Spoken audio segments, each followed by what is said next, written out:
Most people believe a weak currency means a weak country. But what if that belief is completely wrong? What if one of the most powerful economic weapons in history was actually a deliberately weak currency? For decades, China kept its money cheap, so cheap that the entire world flooded its markets with orders. But here's the unsettling question. Was that weakness, or was it a calculated trap? Why did China willingly make its own currency look weak while Western countries proudly showed off strong ones? Why did American factories quietly disappear while store shelves filled with cheaper and cheaper products? And why did the dollars Americans spent end up flowing right back into China's hands? Somewhere inside this cycle of cheap goods, disappearing jobs, and rising debt lies a strategy that reshaped the global economy. A strategy so subtle that most of the world didn't realize it was happening until it was already too late. To understand what really happened, we need to go back to the late 1970s. At that time, China was not the industrial giant we know today. It was a struggling country recovering from the chaos of Mao's Cultural Revolution. The economy was closed, factories were outdated, and hundreds of millions of people were living in poverty. China wasn't competing with the world economy, it was barely connected to it. Then in 1978, everything changed.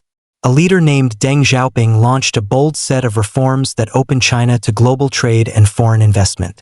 Suddenly, coastal cities began filling with factories. International companies were invited to build manufacturing hubs. China's leadership had a clear objective: industrialize faster than any nation in history. But there was a problem. China was starting far behind the developed world. Western countries already had advanced industries, global brands, and powerful economies. So China needed a way to make the world choose its products instead of everyone else's. The answer was simple, but incredibly powerful. Make Chinese goods cheaper than anything else on Earth. And the fastest way to do that wasn't just cheaper labor, it was the currency itself. Normally, when a country exports a lot of products, its currency becomes stronger because foreign buyers need that currency to pay for goods. A stronger currency makes exports more expensive. But China didn't want its products to become expensive. It wanted them to stay unbelievably cheap. So the Chinese central bank stepped in. Instead of allowing the yuan to rise naturally, it forced the exchange rate to remain weak. Whenever dollars flowed into China from exports, the government bought those dollars and stockpiled them as reserves. At the same time, it released more yuan into the economy, keeping the currency cheap. By doing this again and again, China kept its goods extremely affordable for global buyers. Imagine a company that could sell $50 shoes worldwide for only $10. In the short term, it would sacrifice profits, but over time competitors would disappear because nobody could match the price. That's essentially what China did on a national scale. Through the 1980s and 1990s, Chinese factories multiplied rapidly. Global companies began outsourcing production to China because it was simply too cheap to ignore. American and European consumers loved it. Stores were suddenly filled with affordable televisions, clothes, toys, and electronics. Shopping malls expanded, and retailers like Walmart became symbols of a new era of globalization. To the average shopper, it felt like a golden age of cheap abundance. But behind the scenes, something much bigger was happening. While consumers celebrated low prices, manufacturing jobs in Western countries began disappearing. Factories closed across parts of the United States and Europe as production shifted overseas. Entire industrial regions slowly hollowed out. At the same time, China's export machine was accelerating. Every container ship leaving Chinese ports carried thousands of products to foreign markets. And every one of those products brought back dollars. Those dollars didn't simply stay idle. China's government invested massive amounts of them into U.S. Treasury bonds, effectively lending money back to the United States. The cycle was strange but powerful. Americans bought Chinese goods, China collected dollars, and then China used those same dollars to finance American debt. By the early 2000s, the scale of China's transformation was impossible to ignore. In just a few decades, the country had gone from an isolated agrarian economy to the manufacturing center of the world. Its ports became the busiest on Earth. Its factories produced everything from clothing to smartphones. Hundreds of millions of people were lifted out of poverty as new industries expanded across the country. But this success also triggered growing tension with Western governments. politicians in Washington began accusing China of currency manipulation. They argued that Beijing was artificially keeping the yuan weak to gain an unfair advantage in global trade. Technically, those accusations were true. China was intervening heavily in currency markets.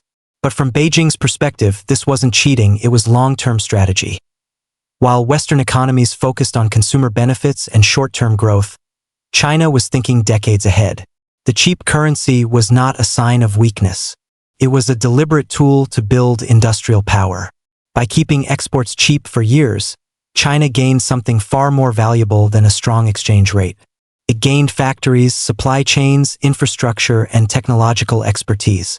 Once those foundations were built, the need for an artificially weak currency started to fade. Around 2005, China began allowing the yuan to slowly appreciate. The exchange rate became more flexible, and Beijing signaled confidence that its manufacturing dominance was already secure. The latter had served its purpose. But the strategy itself never disappeared. It simply evolved. Instead of relying only on currency policy, China began applying the same logic to entire industries. Massive state subsidies allowed Chinese companies to sell products at extremely low prices in global markets. Solar panels, steel, and electric vehicles all became examples of this approach. By flooding markets with cheap products, China could weaken foreign competitors and gradually take control of supply chains. Western governments have started responding with tariffs and trade restrictions, but by the time those reactions began, China had already established enormous industrial capacity. Today, the global economy still carries the echoes of that original currency strategy. China is also pushing for the yuan to play a bigger role in global finance. It has signed trade agreements using its own currency, expanded financial partnerships through the Belt and Road Initiative, and even developed a digital yuan design to modernize payment systems. The long-term vision is clear: reduce reliance on the US dollar and build a financial system where China has far greater influence. When you look at the story this way, the meaning of a weak currency begins to change. It stops looking like failure and starts looking like strategy. The biggest lesson from this history is surprisingly simple. The number you see on an exchange rate board doesn't always tell the real story. Sometimes the appearance of weakness hides a deeper plan. China was willing to sacrifice the prestige of a strong currency in order to build something more powerful: industrial dominance and global influence. And while consumers around the world enjoyed cheap products for decades, the deeper shift in economic power was happening quietly in the background. In geopolitics, strength isn't always about what looks impressive today. Sometimes it's about what gives you control tomorrow. If this opened your eyes even a little, subscribe, because history hides the answers, and together we're going to uncover them.